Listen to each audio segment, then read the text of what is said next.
Es acá de la diócesis de San Roque, de provincia del Chaco, Chiripi. De Chaco, bienvenido. Muy bien.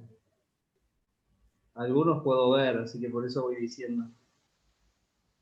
Laura Yelén, ¿de dónde sos? Hola.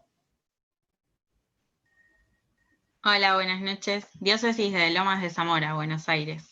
Bienvenido. Bueno. Hola Luis, ¿cómo estás? Hola Yani, ¿cómo estás Yani? Hola ¿Cómo Mary, hola María, ¿cómo estás? Bien. Hola Pancho. ¿Dónde está? Hola. Hola, Pancho. ¡Qué Pancho está voz! escondido. Pancho está escondido. Mariano, ¿cómo estás? Ahí está Mariano, Mariano Rojas. Con calor aquí en Salta y humedad, esperando la lluvia. Que nos manden de Buenos Aires. Hola Mariano. Que llegue, que llegue. Que llegue a donde tiene que llegar. Donde tenga que llegar y que llegue bien. Porque a veces que llegue bien, no inundando. Claro, claro, tal cual.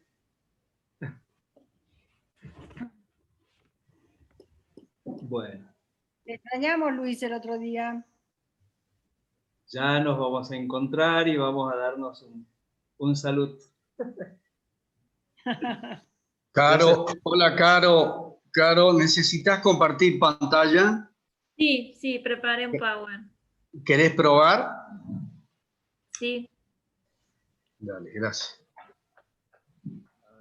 Pancho aparece en las nubes. Perfecto, Caro. Perfecto. Bueno, me parece que podemos empezar. Vamos a ir empezando. Ya estamos varios, así que... bueno, gracias a todos por estar. Ya llegarán más gente, más amigos. Y bueno, esta sería una jornadita más de esto que hemos querido compartir y que nos compartan los teólogos de la Sociedad Argentina de Teología a todos, ¿no? Si bien es una iniciativa desde los socios de la Sociedad Argentina de Teología que estamos en Salta, que somos de Salta, pero bueno, quisimos compartir con todos, que la verdad que vale la pena y ya lo vamos disfrutando mucho de este compartir. Hoy, como ustedes ya saben, va a estar con nosotros Carolina Bacher Martínez, que es de la Sociedad Argentina de Teología. Carolina es de la provincia de Buenos Aires, es nacida en la provincia de Buenos Aires, es laica, casada, tiene 3 hijos, y es doctora en teología por la Facultad de Teología de la Universidad Católica Argentina. También es licenciada, especializada en teología pastoral, también por la misma universidad, y especialista en organizaciones sin fines de lucro de la Universidad de San Andrés. Diploma superior en gestión de organizaciones educativas, es bachiller y profesora de teología en la Facultad de Teología en la Universidad Católica Argentina, la UCA. También, bueno, es catequista, seminario catequístico María Auxiliadora, profesora de teología en la facultad, bueno, ya lo dijimos, ¿no? De la Facultad de Teología, profesora del Instituto Pastoral de la Adolescencia. Y también participa de diversos grupos y programas y seminarios, colaborando con esos grupos.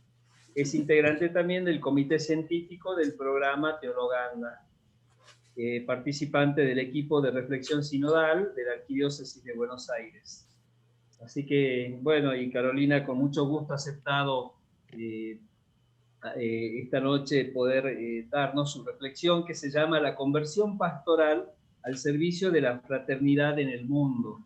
Como Carolina es pastoralista, especialista en teología pastoral, así que prestemos atención y la verdad que desde ya nos vamos deleitando con su exposición. Bueno, Carolina, adelante. Bueno, muchas gracias Luis, muchas gracias a esta comunidad de Salta, que es una comunidad abierta. Estamos viendo que participan de muchos lugares, de muchas zonas, me imagino también de muchas experiencias, ¿no? Sí, tal cual. Gracias. Bueno, cuando acá Luis nos planteaba la propuesta de presentar Fratelli Tutti, que como ustedes saben es un texto relativamente nuevo, así que un poco venimos como haciendo este pequeño camino de reflexión. A mí me interesó, podría haber distintos enfoques, podríamos haber tomado, yo estuve siguiendo los trabajos que ustedes estuvieron haciendo con Alejandro, con Gerardo y con Michael la vez pasada, ¿no? Sí. Entonces podríamos haber tomado una perspectiva transversal, pero bueno, yo me quedé con lo que me parece que también explicita más un eje pastoral, que es pensar en este último capítulo de Fratelli Tutti, que bueno, por cómo quedó ubicado acá, queda ubicado como casi como un gozne, ¿no? Como una articulación entre la primera parte y lo que será en los próximos 2 encuentros. El último capítulo de Fratelli Tutti se llama el servicio de las religiones, es decir, está centrado en las religiones. Yo voy a ir compartiendo pantalla porque me parece más claro para todos. ¿Se ve bien? Sí, sí. Bárbaro. Y logra ahí agrandarse. Bien. Pero yo quise centrarme en un aspecto que aparece un poquito más solapado en ese último capítulo y que está como transversal un poco al texto, es que estamos invitados a una conversión pastoral, es decir, un cambio desde la iglesia, para que esta fraternidad universal pueda ser real, pueda ser tangible, se pueda concretar, ¿no? Y me parecía que esto podría ser bien expresado con una frase apoyada también a estas espiguitas que no sé si se están moviendo ahí, que es una siembra, podríamos decir del siglo XX, pero que tiene un hito en el Concilio Vaticano II, pero que aún no termina de madurar, ¿sí? Esta reflexión sobre la relación entre las religiones al servicio de la fraternidad universal y el rol que la Iglesia, que nosotros como Iglesia estamos llamados a desarrollar. Bueno, esto ya ustedes lo saben, pero para ubicarnos son los 8 capítulos de Fratelli Tutti. Quizás les sirva, si alguno se está incorporando ahora, tiene este itinerario que va a hablar desde un mundo cerrado, un mundo en sombras, va a ser como una descripción de las situaciones de tensión, de violencia, de enemistad que hay en el mundo. Va a presentar como el paradigma del buen samaritano, que esto lo estuvieron viendo con Gerardo, y eso como una posibilidad de ir gestando un mundo abierto, donde el horizonte es la amistad social, la fraternidad, y para eso hay distintas mediaciones como la política, el diálogo y otros itinerarios. Y en eso las religiones tienen un servicio específico. Ese es nuestro tema. Yo para comentar Fratelli Tutti voy a hacer este capítulo, lo voy a hacer con un eje teórico y con un eje práctico. Entonces voy primero a presentar un comentario breve. Primero voy a presentar el tema como aparece en Fratelli Tutti, comentándolo en la tradición del concilio, y después voy a presentar algunas prácticas de esta Iglesia Católica al servicio y de las religiones al servicio de la fraternidad en el mundo. Bueno, el capítulo 8 tiene esta estructura, una breve introducción, unos números dedicados al fundamento, por qué las religiones deberían involucrarse con la fraternidad en el mundo, y por qué involucrarse juntas, que son 2 dimensiones. También va a tener como en un momento unos números como que podemos decir centrales en este horizonte, cuál es la identidad específicamente cristiana, y después llega al nudo que ustedes ya habrán podido percibir en el texto, pero que es el nudo que atraviesa la encíclica, que es el tema de la violencia, la religión y la violencia. Es decir, si bien el tema del compromiso con los pobres es central, junto con ello el tema de la violencia también es central, y la violencia hacia los pobres. Y para concluir en algo que podría considerarse parte de este número o podría considerarse como cierre final de todo el documento, que es un llamamiento. Yo lo incluí porque me parece que, aunque más allá después lo vean, era útil. Bien, en la introducción va a presentar que las distintas religiones ofrecen un aporte valioso para la construcción de la fraternidad y para la defensa de la justicia en la sociedad.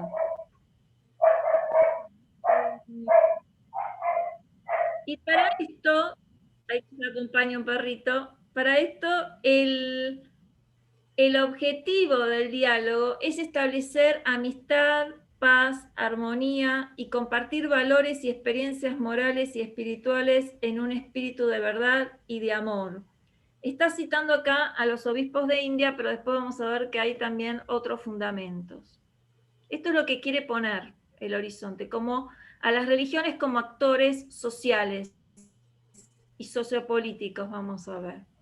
¿Por qué? ¿Por qué las religiones estamos llamadas a hacer esta contribución? Bueno, porque el texto va a decir, la razón no alcanza para fundamentar, espero no colgarme, ustedes me dicen si todo sigue bien, porque me dice que la conexión es inestable.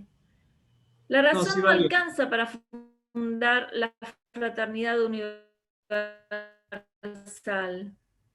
porque ese referente... ¿Se oye bien? Sí, al menos. ¿Se oye?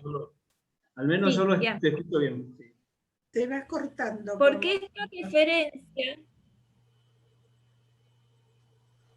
esta referencia que hizo en su momento la Revolución Francesa de hablar de la igualdad, de la libertad y de la fraternidad, no refería a un padre, es decir, esa fraternidad, ¿en qué se apoyaría si no es en una referencia a un padre común? ¿Y quiénes son los que van a postular un padre común, una referencia trascendente común? Son las tradiciones. Entonces, en este diagnóstico, hace este primer diagnóstico, esta fraternidad universal no podría apoyarse solo en la razón. Bueno, esto puede ser, si acá hay algunos filósofos, podría ser un poquito más discutido, pero esto es como está estructurando el texto, la fundamentación. Yo me inclinaría a decir que si bien la relación entre seres humanos podría ser fundamentada desde la razón, las tradiciones religiosas dan nuevos elementos para fundamentar esa relación como fraternidad, que es hablar de un padre en común. Bueno, si no nos vemos como hermanos, tenemos un horizonte. ¿Qué nos pasa? Nos pasa que ese rol que está dado por el Padre Universal, lo empiezan a ocupar o marcos ideológicos o el mismo Estado. Es decir, ese rol alguien lo ocupa. Lo ocupa el mercado, lo ocupa el Estado. ¿Quién ocupa ese rol? Entonces dice, bueno, las religiones aportan este rol de padre que puede favorecer esta experiencia de hermandad en torno a los cuales todos somos hermanos. ¿Cómo lo hacen las religiones? Porque ofrece un fundamento, una sabiduría, y uso esta expresión, unos clásicos, una sabiduría clásica, unas narrativas clásicas, que a pesar de los errores de las religiones o de las personas en las religiones, de las estructuras, en el pasado siguen siendo válidos, ¿sí? Por eso va a postular que la Iglesia, toda la Iglesia, no puede ni quiere quedarse al margen de la construcción de un mundo mejor, y va a subrayar algo que seguramente en el próximo tema ustedes lo van a profundizar, acá solo lo mencionamos, que la dimensión política es de todos los integrantes de la Iglesia, y que la política partidaria corresponde solo a los laicos. Este capítulo va a poner su foco en un eje de conversión, y es que la Iglesia quiere ser una Iglesia que sirve saliendo de sí misma. Acá, evidentemente, ustedes bien saben que el texto de Fratelli Tutti rescata todo el magisterio de Francisco. Entonces acá vuelve a aparecer este concepto de la iglesia en salida. Como María, la Madre de Jesús, queremos ser una iglesia que sirve, que sale de su casa, que sale de sus templos, que sale de sus sacristías. Por si nos quedan algunas dudas de dónde hay que salir, es un texto bien descriptivo. Pero ¿para qué salimos? Salimos para acompañar la vida, sostener la esperanza, ser signo de unidad y tender puentes, rompiendo muros, sembrando reconciliación. Bueno, acá voy a hacer un pequeño comentario. En estas líneas, Fratelli Tutti no es novedosa, ¿sí? En este eje que yo estoy presentando, Fratelli Tutti no es un aporte novedoso. Es significativo porque hoy todavía está vigente, es un desafío vigente, es decir, es algo que lo necesitamos caminar esta senda, que esta siembra de frutos, pero esto es algo profundamente conciliar. El concilio lo propuso de muchas maneras. Para empezar, animó a todos los cristianos a comprometerse con la vida concreta. A los laicos les corresponde, dice, propiamente, aunque no exclusivamente. Esto dice Gaudium et Spes. Es decir, este concepto de que el compromiso es de toda la Iglesia es un concepto fundamental de Gaudium et Spes. Y acá quiero comentar qué significa que en las religiones haya narrativas clásicas. Acá se pone un poquito más técnico, pero me parece que esta expresión vale la pena. ¿Qué es que algo sea clásico? Entonces acá voy a seguir un autor que es David Tracy y dice, hay ciertas expresiones del espíritu humano que descubren una verdad a tal punto irresistible que no podemos negarle un cierto carácter normativo. Es decir, hay algo dicho que nos descubre una verdad, y cuando la verdad se manifiesta, nos interpela. Esta es la razón por la cual los denominamos clásicos. Mi tesis, dice el autor, es que lo que queremos significar cuando llamamos así a ciertos textos, eventos, imágenes, rituales, símbolos o personas, es que reconocemos en ellos nada menos que el develamiento de una realidad que no podemos sino llamar verdad. La presencia de clásicos en las culturas es innegable. Su memoria nos acecha, sus efectos actuales en nuestras vidas perduran y esperan aproximaciones e interpretaciones siempre nuevas. ¿Y por qué va a ser importante esto? Porque dice Fratelli Tutti que en las religiones hay textos, hay experiencias, hay prácticas que se pueden llamar clásicos. Es decir, es otra forma de decir que hay núcleos de verdad, hay expresiones de la realidad, textos, eventos, imágenes, rituales, símbolos o personas que nos develan caminos, es decir, que nos inspiran. Su memoria nos acecha y esperan que nosotros nos apropiemos de ellos y hagamos una interpretación nueva para continuar. Entonces acá, Fratelli Tutti nos está poniendo, como Iglesia Católica, como después vamos a ver en otro eje, en un horizonte de diálogo. Nos está poniendo en esta primera parte en un reconocimiento del valor que tienen otras tradiciones religiosas o experiencias creyentes para mostrarnos una verdad. Bien, el texto refirió a María como un ícono de salida. Nosotros recordamos que sobre todo en la visita a Isabel, María expresa esa salida de sí, ese prototipo de la iglesia que sale frente a la necesidad de otro, y en ese contexto ella canta el Magnificat. Bueno, si estuviera un biblista a mi derecha, no sé si lo canta, pero Lucas pone en palabras de María el Magnificat, técnicamente hablando. Y porque haciendo eso, ella la engarza, la entronca en esa historia de salvación, en esa historia de las mujeres que se comprometieron con su pueblo. Y dice Juan Pablo II en Redentoris Missio, renueva cada vez mejor en sí la conciencia de que no se puede separar la verdad de Dios que salva de la manifestación de su amor preferencial por los pobres y los humildes. Entonces, por un lado, nos hace mirar el valor que nos aportan las demás religiones en sus experiencias, personas, ritos, textos, y por otro lado, nos hace no perder de vista la centralidad que tiene reconocer esta opción, este horizonte, esta centralidad que tienen los pobres en la historia de la salvación. Bien, cuando va a desarrollar la identidad cristiana, lo que va a subrayar son dos acciones para la Iglesia, las podría haber marcado. Valora la acción de Dios en las demás religiones y respeta sus doctrinas y los modos de vivir y obrar.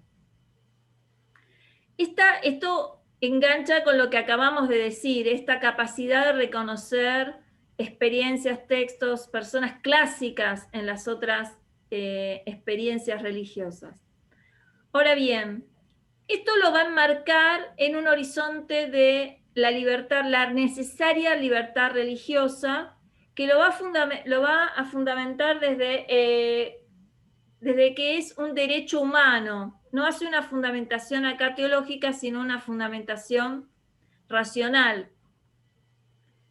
Si bien va a decir, por un lado, es un derecho humano fundamental, que hay que reclamarlo cuando somos minoría y que hay que custodiarlo cuando somos mayoría, que sería el caso de la Argentina. Entonces nosotros como Iglesia Argentina custodiando el derecho a la libertad religiosa, esa es la invitación de Fratelli Tutti. Ahora bien, en este horizonte de que todas las religiones aportan para reconocer la fraternidad universal, nosotros los cristianos tenemos como fundamento a Jesucristo y por lo tanto como un camino de fraternidad a María. De acá es que estamos invitados, a partir de este momento empieza a reforzar que entonces si todas las religiones estamos vinculados a esta fraternidad universal, tenemos nuestros fundamentos, nosotros lo tenemos desde Cristo y tenemos como un modelo a María, lo que estamos llamados a desarrollar es la colaboración mutua entre las religiones, especialmente acá lo va a hablar de entre los cristianos, como un testimonio de que somos cristianos.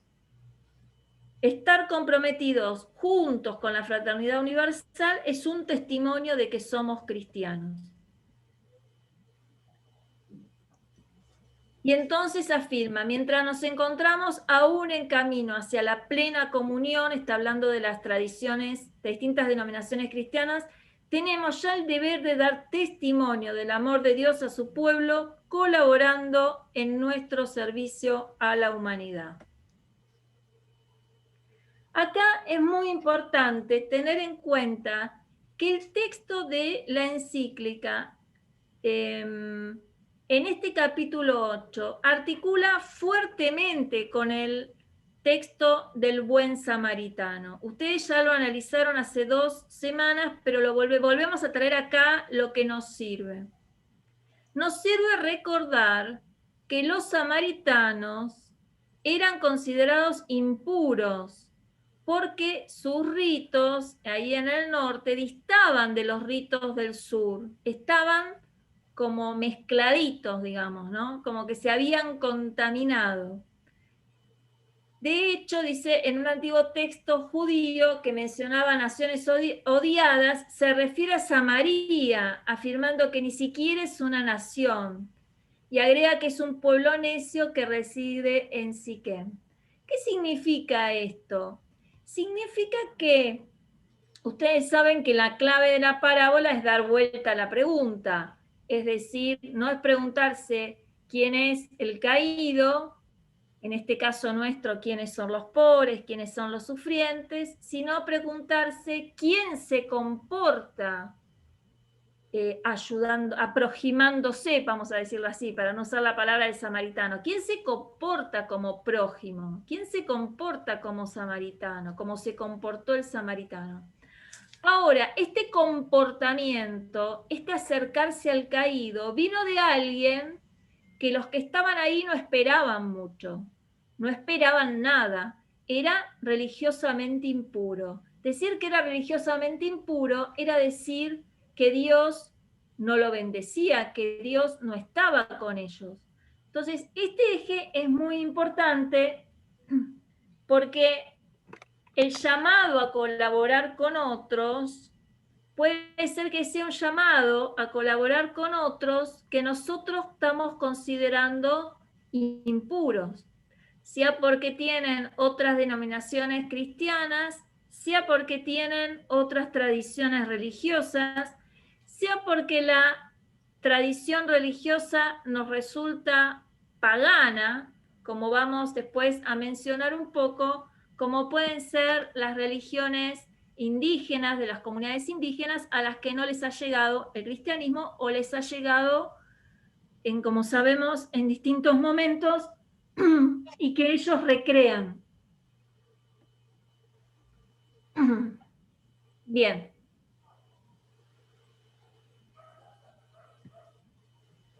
Ahora bien, a lo largo de la historia, sabemos todos, pero aún hoy sabemos que tras un fundamento religioso se han desarrollado acciones violentas. Ahora va a precisar Fratelli Tutti que la violencia no encuentra un fundamento en la convicción religiosa, sino en la deformación religiosa. En el cristianismo es bastante claro, aunque a lo largo de la historia esto no se haya percibido. En esto quiere el texto no igualar y poner el énfasis en los líderes, en las responsabilidades de los líderes religiosos.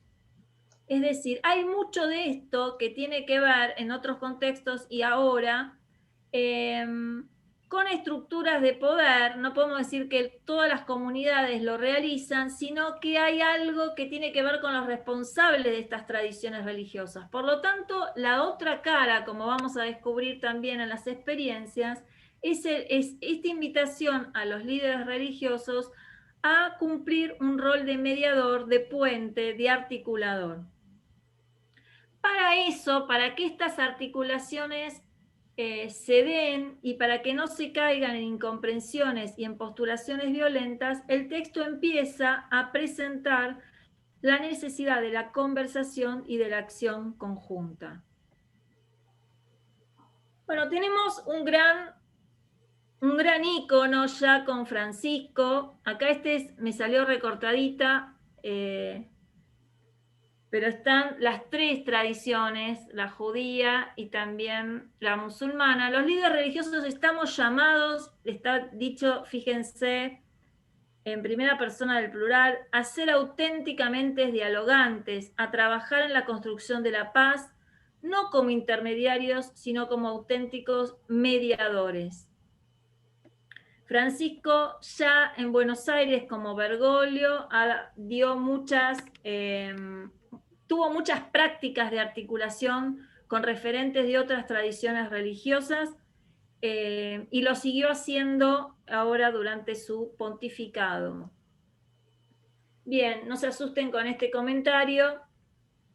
Esta colaboración en el campo social entre los cristianos, no voy a leer, después les puede quedar el power, entre los cristianos y con otras tradiciones religiosas está en la más genuina tradición del concilio. No lo está inventando no lo está inventando Francisco y tampoco Juan Pablo, que también era un gran trabajador en esta línea, sino que confluye en el itinerario del movimiento ecuménico en torno al concilio.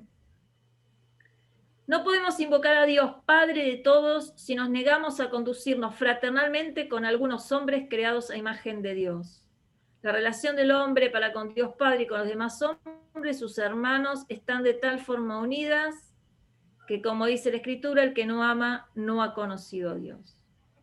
Entonces, esta acentuación de trabajar juntos por el bien común y de reconocernos como hermanos de un mismo Padre, ancla en la más genuina tradición del concilio y ha suscitado lo que luego Juan Pablo II ha dado a llamar el ecumenismo práctico, que significa trabajar juntos por el bien común, o haciendo experiencias de oración, o haciendo experiencias de otro tipo de compromisos. Bien, el texto, dije, termina con un llamamiento, se llama llamamiento, pero es un llamamiento de paz, justicia y fraternidad. Es un texto, son 3 numeritos, pero es un texto largo, que básicamente lo estructuro así, a ver si podemos captar lo central. En el nombre de Dios y de todo esto, vamos a ver qué es todo esto, que es muy largo, asumimos, y ahí pone 3 ejes que serían la propuesta concreta: la cultura del diálogo como camino, la colaboración común como conducta y el conocimiento recíproco como método y como criterio. Es decir, está hablando de diálogo, colaboración y conocimiento.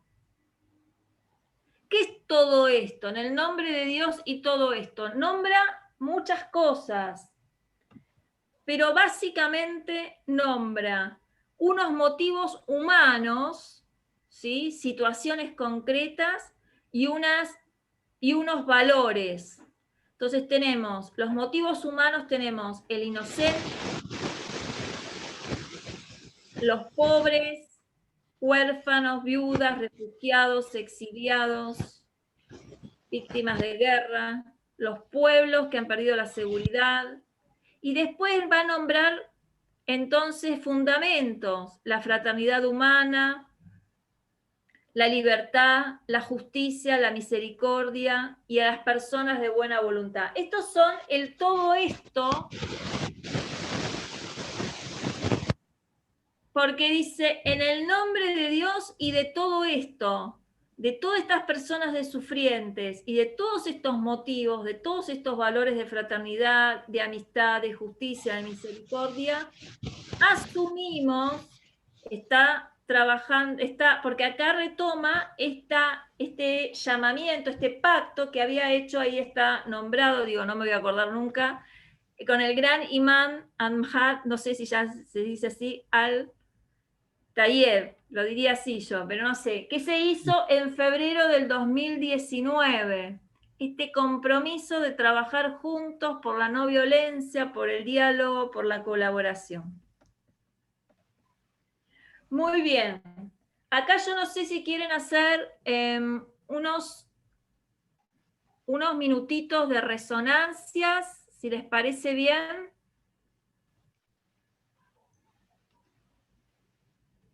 ¿O prefieren que siga? Acá terminamos como un arco, que es un arco de la presentación teórica. y empezamos un segundo movimiento. Sí, me parece que por ahí sería bueno seguir Perfecto. y después al final las preguntas que ya...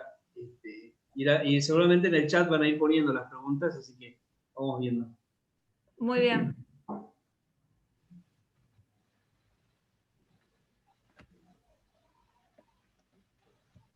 Esperen que no me va a dejar acá. Ahí está.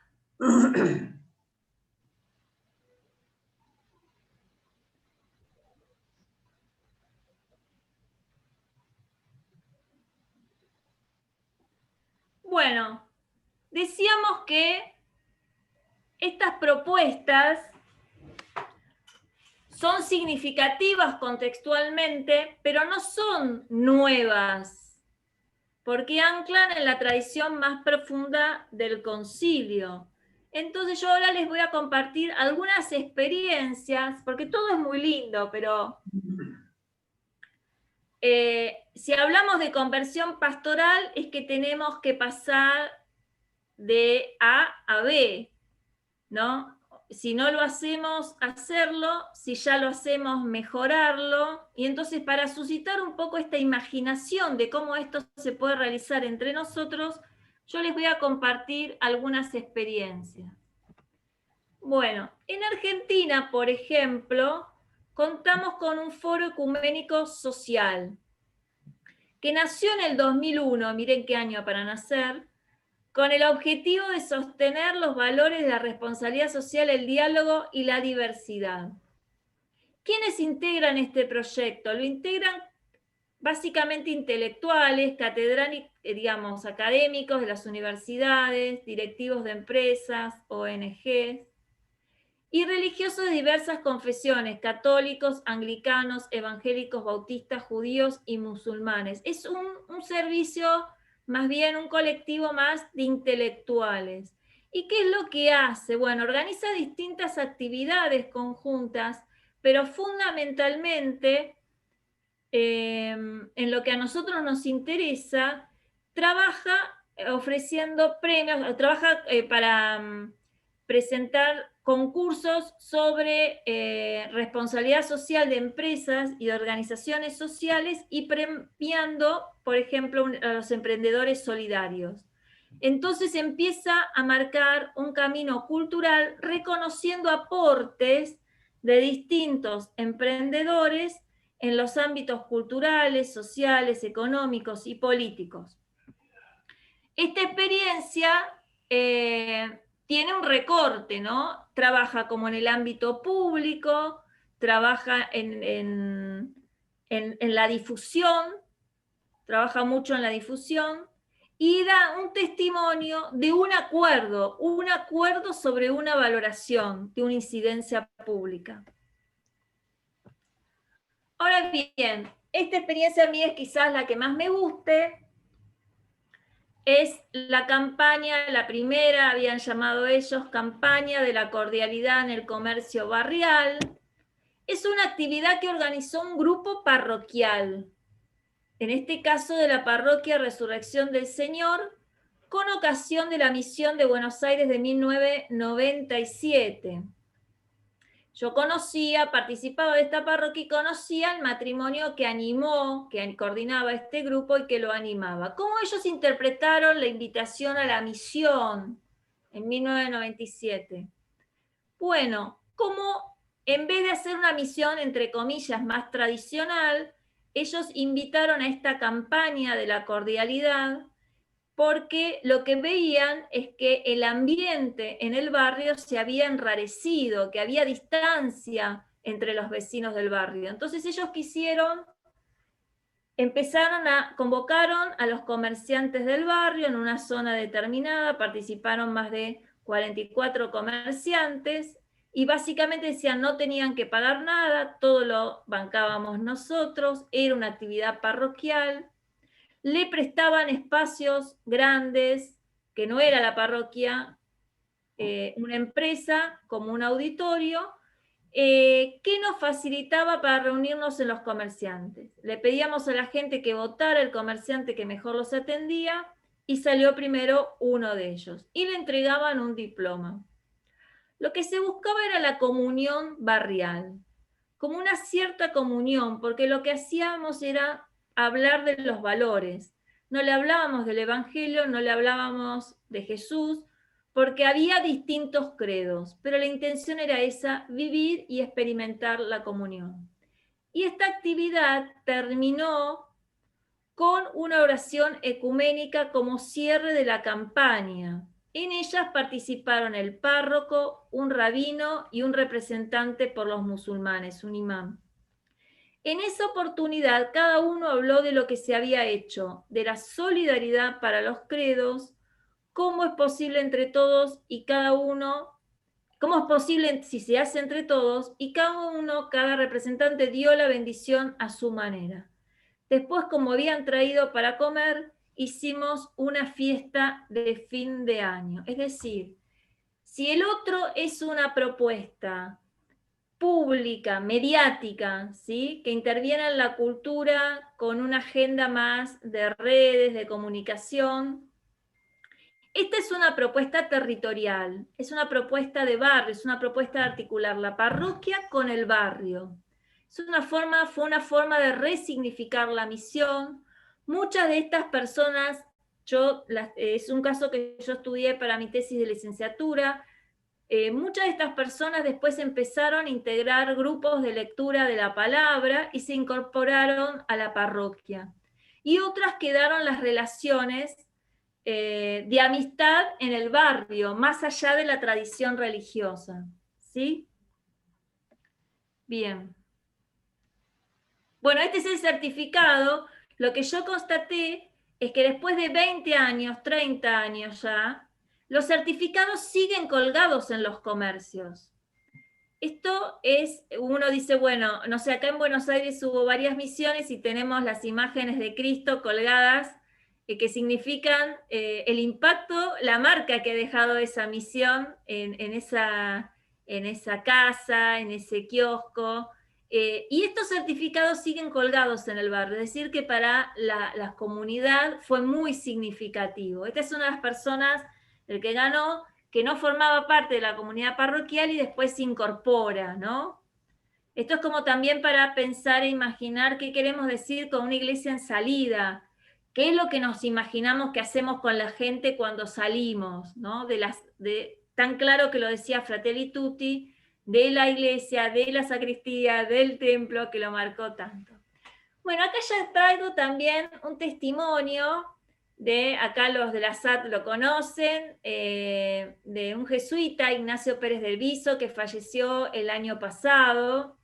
Ignacio era asesor, participaba de la Comisión Episcopal de Ecumenismo y Diálogo Interreligioso y era socio vitalicio de la SAT. Quizás ustedes lo hayan conocido. Él, cuando cumplió 50 años de sacerdote, hizo un texto breve, una carilla. Ignacio, como teólogo, se caracterizaba por tener una presencia más bien pública, tenía una teología, lo que se llama teología pública, porque él trabajaba, ahora lo estaríamos leyendo con respecto al debate sobre el aborto en los diarios, textos breves y muy buenos textos, muy incisivos.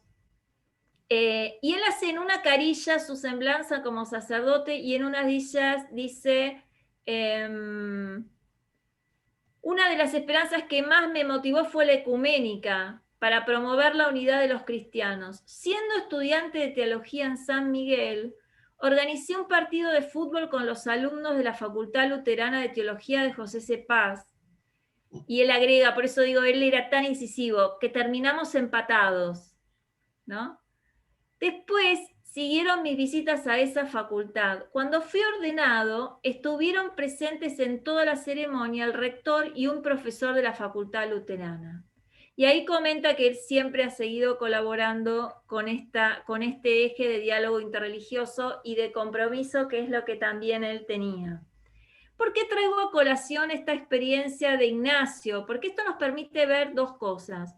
Uno, que también es un carisma, es decir, que es una invitación de Dios, es una nota del cristianismo al que estamos todos llamados, pero que alguno de nosotros siente más fuerte su corazón latir con este eje y es bueno que lo pueda desarrollar. Segundo, que acá Ignacio lo situamos en un trayecto formativo. Podría haber traído también, ahora salió hace poco, hace 2 años, también hicieron algo parecido, un partido de fútbol. ¿Qué haríamos sin los partidos de fútbol, no? En el seminario de Devoto, en Buenos Aires, también se invitaron. Entonces, acá lo que se encuentran son personas, ¿sí? ¿Cómo se encuentran las religiones? Las religiones se encuentran en las personas, en este ecumenismo práctico. Dejémosle a especialistas. Nosotros tenemos un teólogo en la SAC, Scampini, que es especialista, un dominico, y él está haciendo discernimientos y diálogos sobre posiciones teóricas. Pero esto estamos hablando, lo que nos está hablando Fratelli Tutti, es del ecumenismo práctico, ¿sí? Y del diálogo interreligioso práctico. Entonces lo que se encuentran son personas.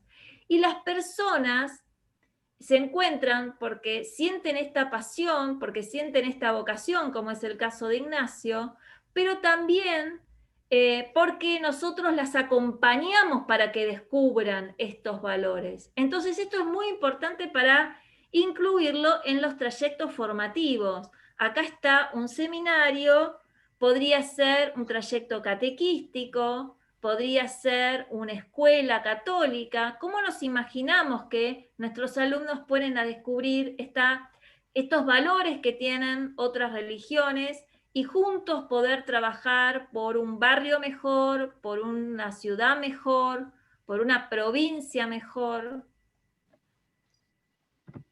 Bien. Cuando hablamos de religiones, ¿de qué estamos hablando?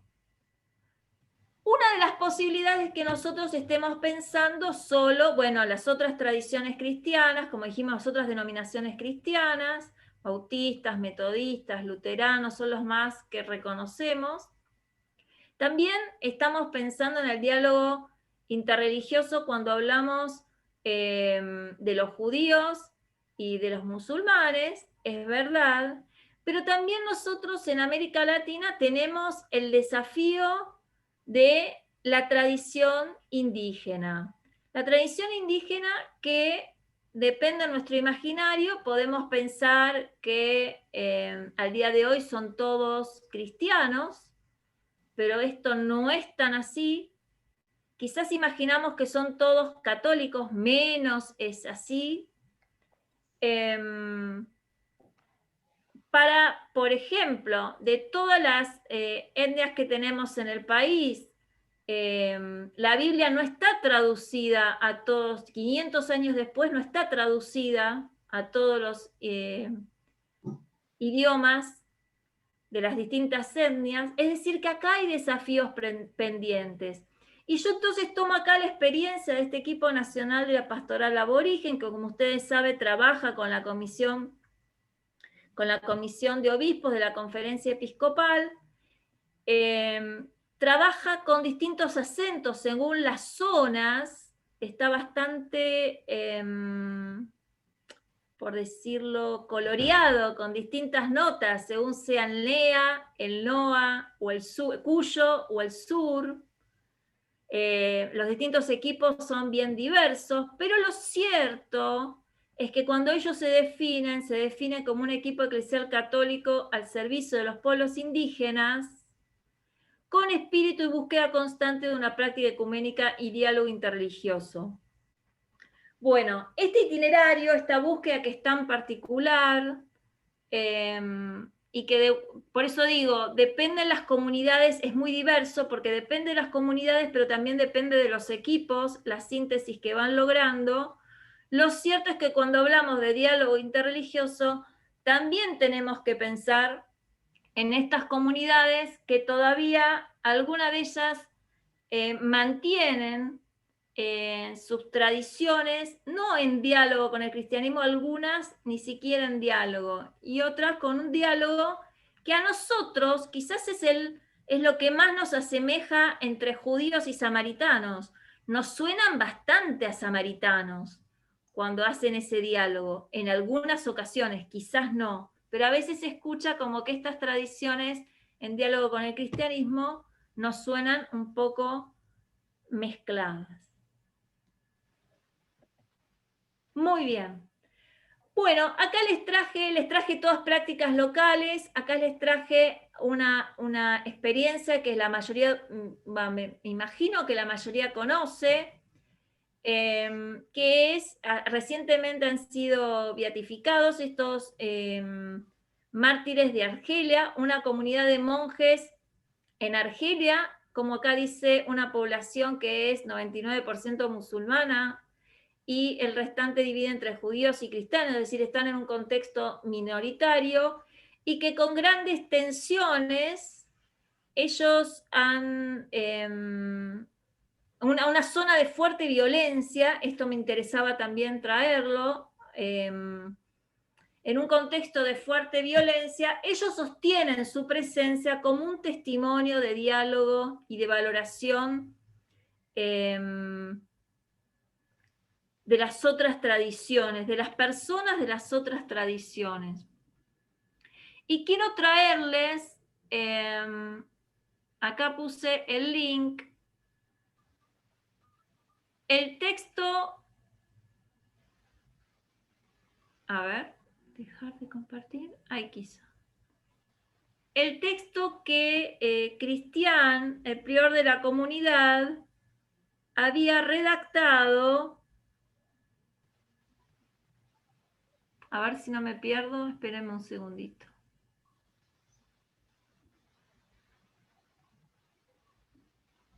¿No es esto? Ahí está, esperen que tengo que abrir.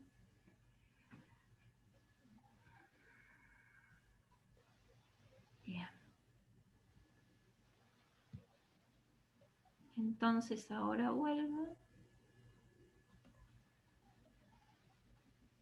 Y comparto.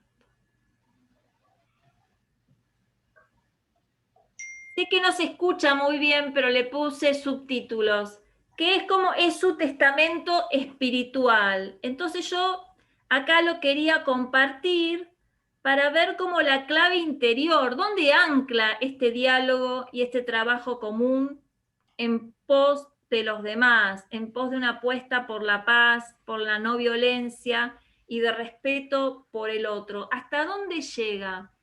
Bueno, le puse subtítulos, aunque el subtítulo es no le puse, le hice el link para el subtítulo, y por ahí dice alguna cosa media que no es, pero creo que ayuda más de lo que no ayuda, porque el audio más fuerte que esto no lo puedo poner. Quizás ustedes suban el audio porque está bastante bajo.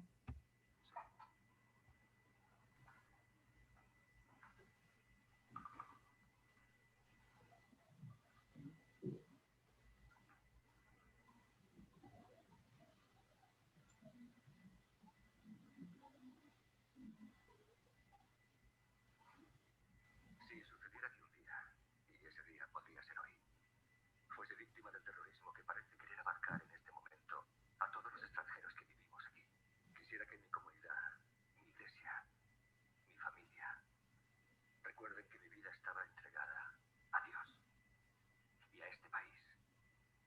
Que ellos acepten que el único maestro de toda vida no podría permanecer ajeno a esta partida brutal.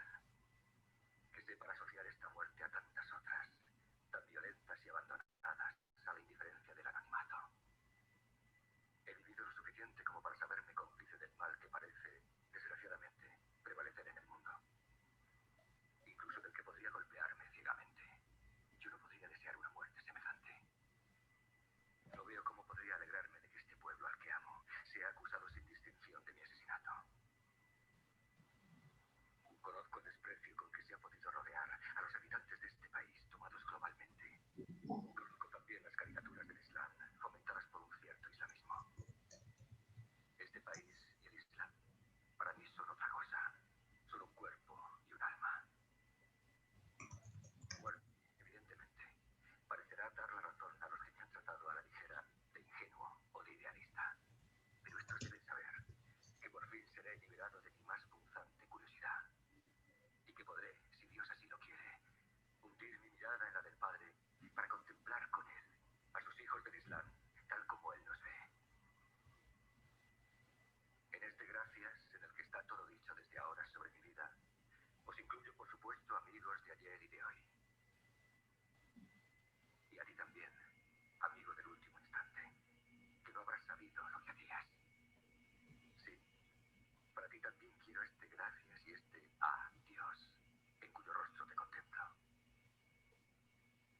sea concedido reencontrarnos como ladrones felices en el paraíso. Si así lo quiere Dios, Padre nuestro, tuyo y mío. Amén. Inshallah.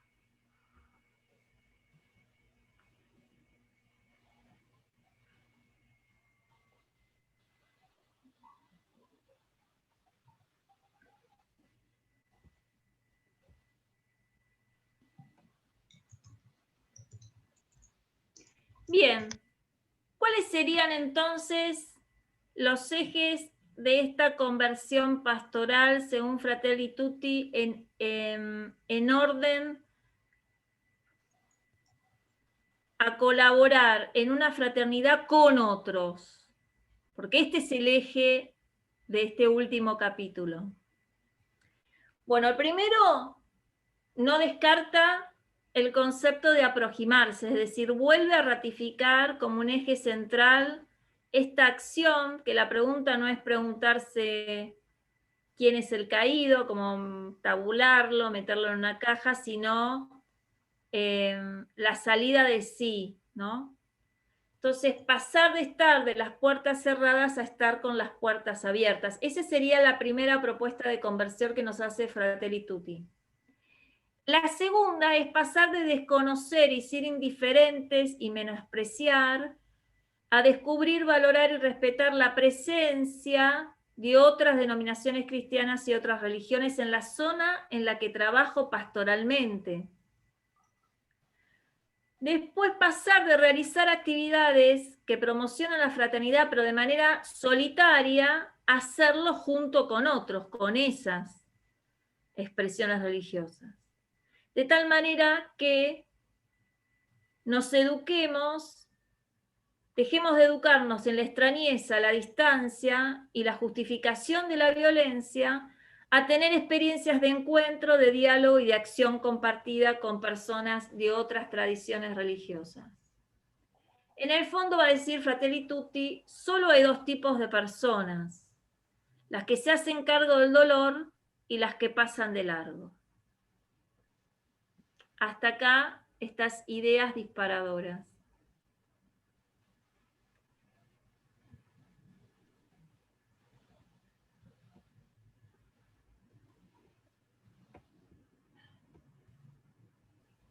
Carolina, muchas gracias.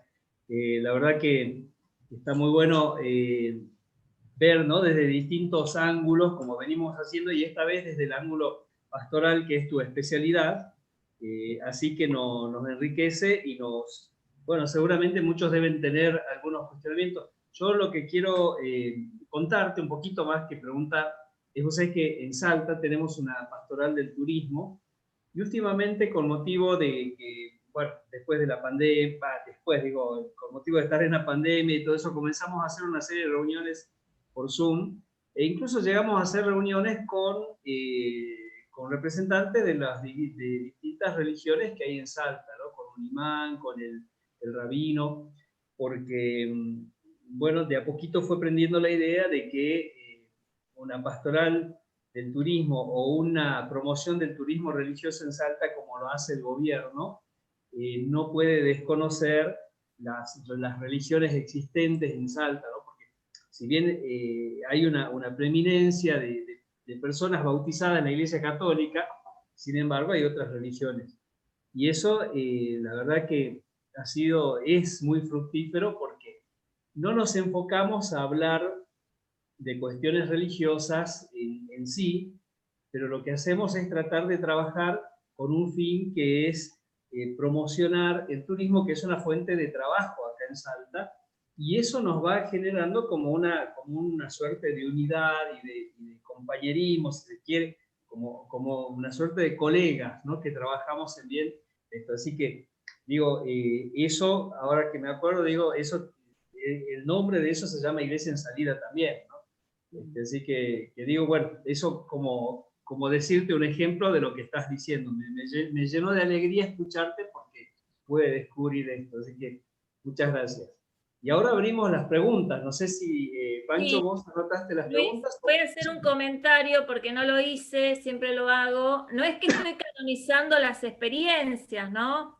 Sino que un poco para salir de la lógica como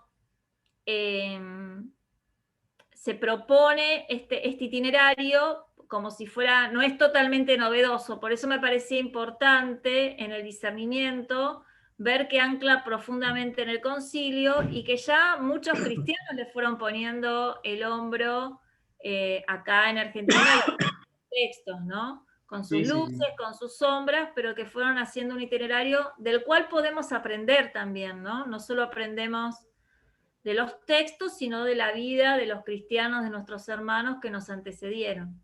Sí, sí. Y además, haciendo, en el hacer, vamos entendiéndonos y conociéndonos y queriéndonos, que es en definitiva, digamos, la idea, ¿no?, de toda religión. Así que, bueno, gracias, Carolina. ¿Hay alguien que va a preguntar? Pancho, no sé si anotaste un poquito los... Carolina, muchas gracias por lo que nos compartiste y porque estás participando en un montón de espacios que también se están generando desde Salta. Agradecemos tu presencia y tu aliento, ¿no?, con la presencia en todas estas iniciativas. Y por supuesto a la SAT, que buenamente se acercó hasta la Argentina profunda para acercarnos la palabra que esclarece. Ahora, a mí me parecía en el nivel anterior que hablabas cuando decías la parte la parte teórica o marco teórico, qué importante dos aspectos. Primero, un aspecto conceptual, digamos, o de visión. Me remito a Lonergan, ¿no?, con el tema de la definición de teología, que está al comienzo de su libro, como mediación entre una determinada matriz cultural y el significado y sentido que tiene la religión en esa matriz cultural. Cuando la religión, la teología se piensan estrechamente, son endógenas y estrechan la experiencia y la percepción. Por eso pensaba también que el otro aspecto es que debemos detenernos todos en una dinámica de contemplación de lo que significa esa palabra. Es decir, nosotros decimos buenamente y rápidamente la misión o las posibilidades que tienen las religiones para hacernos fraternos y hermanos. Pero la palabra religión conlleva diversos matices en esa experiencia, sabores, diríamos, sensaciones, experiencias. Un modelo, el de Taizé, con su oración profunda, trascendente, creo que debemos ahondar en esto y hacernos parte, porque si no sería difícil, nos autocomprenderíamos como ONG, digamos, ¿no? Como asociaciones de gente que buenamente quiere cambiar el mundo. Pero acá, en cada religión, hay un contenido distinto que tiene que ver con ese vínculo, con lo trascendente, con el otro, con el absoluto, como queramos llamarle. Y ahí también la tensión que se manifestaba entre los judíos y los samaritanos, al pensar que esos eran ritos paganos, pero le daban sentido a la vida y a un pueblo también, ¿no? Creo que tenemos que, en este sentido, desaprender un montón de actitudes, como aquellas que poníamos los cartelitos en las puertas, ¿se acuerdan? Cuando decíamos, no nos moleste porque somos católicos. Y así eliminábamos a todos los misioneros protestantes, testigos de Jehová o quien quiera que sea. Primero ese aspecto, ¿no? Creo que las dos cosas, el pensamiento o la realidad de cada religión tiene una sustancia enorme que será difícil que comprendamos y nos pongamos a trabajar juntos si no las aceptamos, no nos vinculamos, no empatizamos. Tercero, también la dinámica de la encarnación que tiene el cristianismo nos lleva a hablar de todas estas realidades.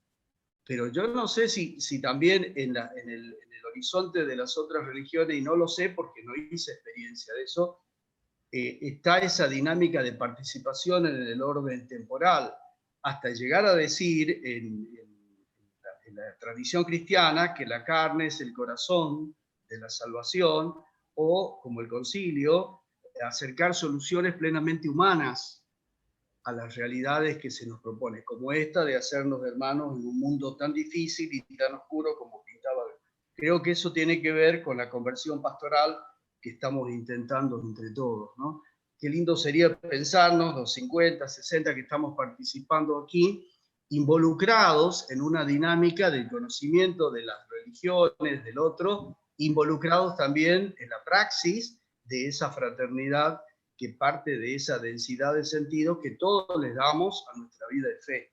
Bueno, eso era lo que quería compartirte y fue el disparador de lo que vos dijiste y esas experiencias que nos compartiste, ¿no?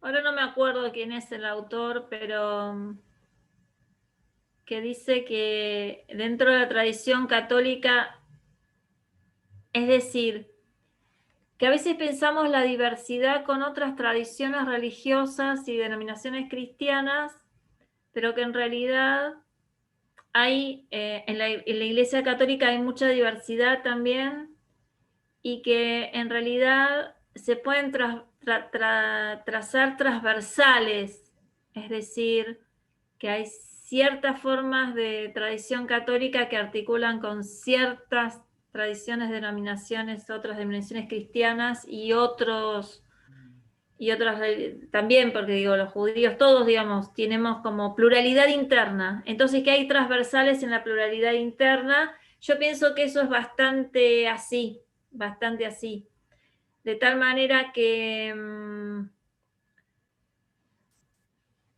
los desafíos son potencialidades y también permanecen, digamos, son potenciales. Me voy a ordenar. El desafío del diálogo y del trabajo común existe tanto ad intra como en diálogo con otras tradiciones. Eso es lo que quiero expresar. En la práctica, ¿no? Después me parece que con respecto a la agenda, porque esto sería, tenemos motivaciones diferentes, pero bueno, dentro de la teología pastoral, por ejemplo, se discute o hay esa reflexión sobre, ¿es cristiana una acción? ¿La acción es cristiana? Por una cosa es el sentido, el horizonte de sentido de la persona que lo realiza, pero la acción en sí misma tiene notas cristianas, y los autores se inclinan como que no, la acción en sí misma, salvo alguna muy explícitamente cristiana, no sé, la Eucaristía, pero la acción social es cristiana. En la acción misma parecería que no se puede ubicar. Entonces, en ese sentido, cuando trabajamos con otros, podemos trabajar articulando algunos horizontes, algunos podrán no ponernos de acuerdo, pero quizás nos podemos poner de acuerdo con algunas acciones, cada uno con motivaciones distintas, ¿no? Sí. Porque en la acción en sí no es posible identificar esa nota de cristiano. A veces lo decimos nosotros con bastante rápido, pero en el terreno en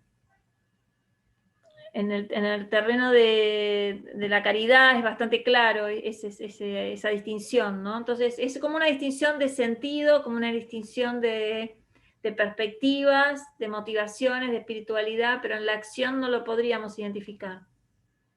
Por eso Juan Pablo ya trabajó, digamos, postulaba tanto el ecumenismo práctico en ese sentido. Apostaba, ¿no? A ese itinerario. Bien, gracias, Carolina. Buki decía algo parecido a lo que vos dijiste ahora. Buki, ¿querés ampliar lo que dijiste de adentro, ad intra? Hola, buenas noches. Gracias, Carolina, por estar con nosotros. Y bueno, a mí me parecía que capaz que escandalizaba un poco mi intervención ahí en el chat, pero considero que esta oportunidad de poder hacer territorio virtual está bueno para poder compartir algunas cosas como decías vos, en el adintra, porque hay distintos aspectos que por ahí los miramos de distinta forma, y más en este momento en donde el mundo está tan convulsionado, y nosotros por ende también, Entonces, por ahí ubicarnos un poco y, o sea, no digo que primero nos ubiquemos y después salgamos a hacer ecumenismo, sino que también sería bueno poder discernir esos aspectos que por ahí nos van salpicando y por ahí nos hacen pensar que estamos en contra estando adentro, ¿no? Una cosa así medio resumido. Bueno, desde hechos para abajo creo que es la experiencia común de la diversidad y los contrapuntos. Creo que la imagen de Francisco del Poliedro es muy feliz en el sentido de que nos ayuda a imaginar que las diferencias no van a desaparecer, que el punto es cómo construimos juntos. A veces hay como puntos ciegos, ¿no? Como que, no sé, es difícil.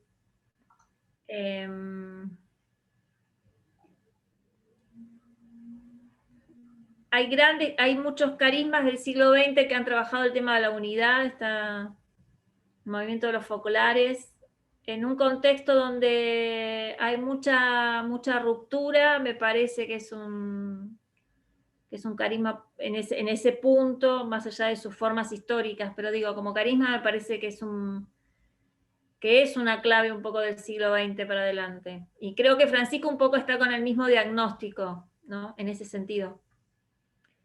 Que el diálogo es difícil, que la articulación es difícil, y en el medio de todo eso, ese diálogo, como diría Scanone, no es tipo como lo sueñan los europeos, simétrico, sino es asimétrico, en el sentido que hay mucha gente que se cae, ¿no?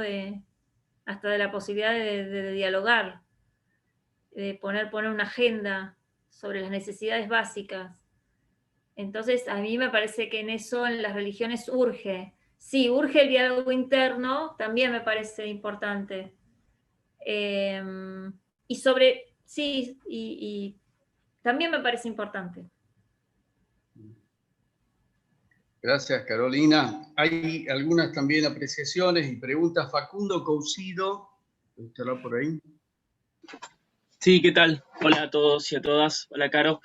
Hola. La pregunta era, me venía a la cabeza escuchándote, cómo además de este discurso que vos nos comentabas, que vos nos compartías a partir de estos numeritos de la encíclica, cómo también está y aparece el discurso de la evangelización o de la inculturación del evangelio, y si es posible que haya alguna articulación entre ambos, discurso y práctica, ¿no? Yo trataba como de pensarlo y me costaba por eso también la pregunta, si entre la evangelización, la inculturación del evangelio y el ecumenismo y los movimientos interreligiosos. Bueno, no sé qué le parece a los demás, pero es muy buena pregunta.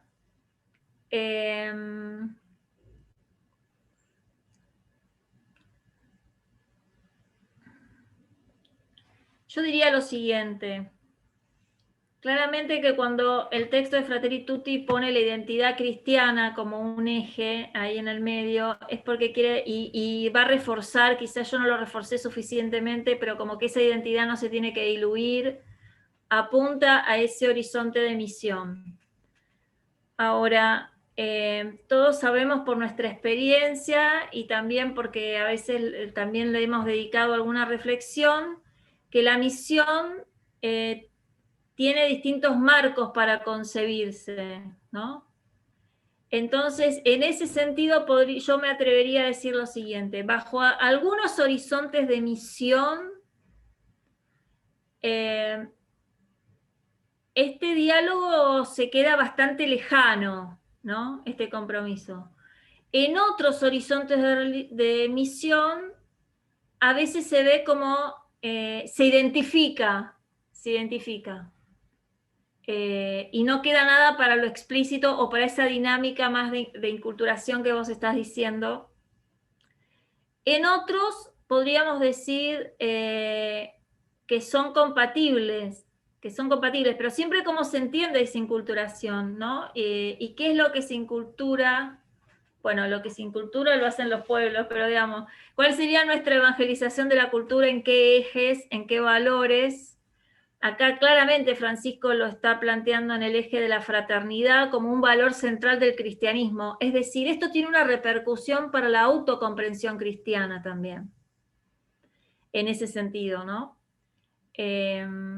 Bueno, no sé si acerqué alguna reflexión o la embarré, pero digo, es un punto interesante porque en realidad lo que está planteando es cómo se comprende la misión y la evangelización de la cultura en ese horizonte, ¿no? Gracias, Caro. Bien, bien, muchas gracias. Sí, sí, acercás, por supuesto. Gianni Calderoni tiene una experiencia para compartir, ¿así es, Gianni? Soy yo. Ah, Soy yo, María. Hola, Carolina, gracias. Muy interesante todo lo que has dicho. Yo tengo hola a todos.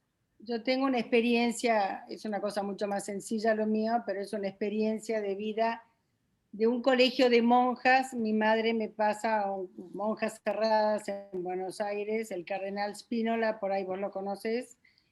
Paso a un colegio laico europeo, donde teníamos que convivir distintas razas y además distintas religiones. Y por supuesto, sobre todo los judíos que tienen tantas fiestas y demás, faltaban los chicos muchos al colegio y nos debemos haber quejado, obviamente, porque ellos podían faltar y nosotros no, solamente para Navidad, que ya no había clases. Entonces, nos hicieron hacer todo un trabajo muy interesante de que cada uno explicara su religión y qué es lo que le gustaba. Después se puso en común y el profesor vivísimo hizo que viera que había muchas cosas de nosotros que era muy parecida. Entonces, la palabra que siempre digo yo, que es el respeto al otro, es importantísimo y hemos vivido demasiados años, un curso chiquitito que éramos 18 nada más, sin ningún problema jamás, nunca, y con mucho respeto y con mucho interés. ¿Y vos qué hacés y qué no hacés? Y cómo es lo tuyo, lo mío es así.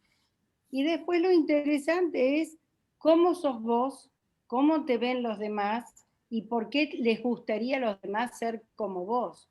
Y ahí entraría la misión nuestra de por qué yo quiero ser católico, apostólico, romano, mariano o no. Entonces eso sería lo interesante. Yo quiero ser como esa persona. Bueno, era una experiencia muy simple y llana, pero quería compartirla. Sí, yo creo que en educación hay un gran trabajo para hacer en esta línea. Argentina en el horizonte no se reconoce, digamos, no se reconoce o podríamos decir no tiene como punto débil una gran intolerancia religiosa, podríamos decirlo como, comparativamente, ¿no? Porque no la haya, ¿no? Pero comparativamente. Pero hay como un gran desafío también de cómo reconfigurar las catequesis en esta línea. Yo recuerdo de haber llevado alumnos a una sinagoga, ver los rollos y tener objeciones de los padres. Está bien, esto hace unos años, ¿no? Puede haber cambiado, no sé. Pero sí, como que cuesta un poquito, ¿no? También recuerdo haber llevado alumnos ahí a la nueva mezquita ahí en Palermo, con gente más grande y también tener objeciones institucionales. Así que, y no hace tanto. Entonces creo que todavía permanecen ciertas lógicas, que me parece que, bueno, hay caminos para transitar todavía, ¿no? Y en la educación me parece central. muchas gracias, Caro, de vuelta. Y hay una intervención de Mariano Rojas. Sí, justamente me diste el pie, Caro, por esto de la educación. Hermoso escucharte, iba siguiendo con el libro y me quedaba con una especie de esta misión que propone el Papa queremos ser una iglesia en salida, salir de la sacristía, salir de la cueva. Y bueno, ¿cómo hacemos eso? Me imagino, no sé, el cura, el sacristán, el monaguillo, salimos toda la vereda y vamos al almacén, al súper y repartimos estampitas. ¿Qué será esto? Diálogo interreligioso. Y me das un ejemplo en educación. En el colegio, incluso en el colegio católico, no somos todos católicos. Y tenés los chicos de 1000 formas, cómo entienden la vida, la religión, la fe, el dogma, el cristianismo, la práctica. Y es toda una oportunidad. El patio de un recreo, de un colegio, es una oportunidad genial para este diálogo con otra cultura. Es otra generación de los chicos, otra cultura, otra espiritualidad, otra forma de vivir la fe. Me hubiera gustado mucho abrir más el juego este, porque cada uno de nosotros, de los 40, 50 que estamos aquí, tenemos alguna experiencia en el súper, en el mercado, en el colegio o en casa. Propiamente en casa, ¿no? Con mi señora, mi hijo, mi nieto. ¿Cómo diálogo de Jesús? ¿Cómo anuncio el reino? ¿Cómo escucho la visión religiosa del otro en el living de casa? Creo que se nos abre un abanico espectacular, ¿no? Realmente ilimitado.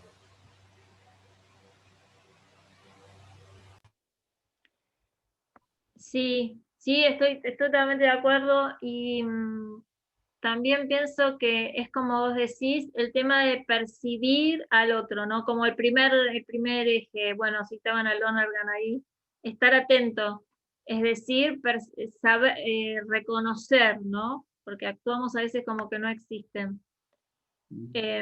Por ejemplo, hemos mencionado muchas tradiciones religiosas y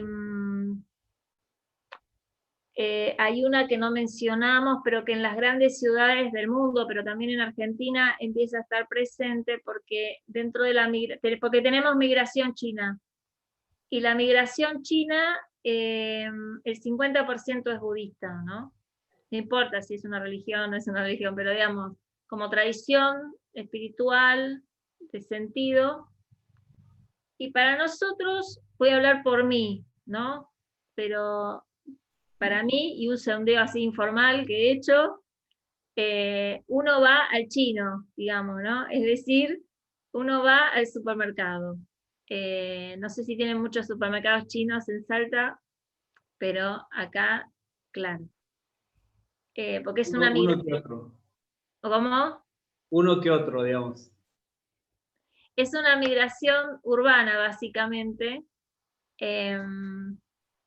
Bueno, pero salvo, bueno, alguna lógica que tienen algunos jesuitas, tienen un trabajo bueno con la migración china, etcétera, pero nosotros no lo tenemos en el horizonte. Y generalmente tenemos alumnos en las escuelas católicas en Buenos Aires que son descendientes, por ahí son argentinos, pero son descendientes de chinos.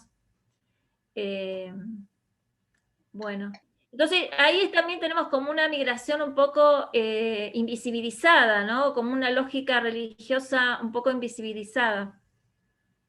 Entonces me parece que el tema de prestar atención en las zonas donde nosotros estamos, en las pastorales, sea la pastoral escolar, sea la parroquia, el territorio un poco, volver a esa lógica de territorio de las presencias en los territorios, ¿no?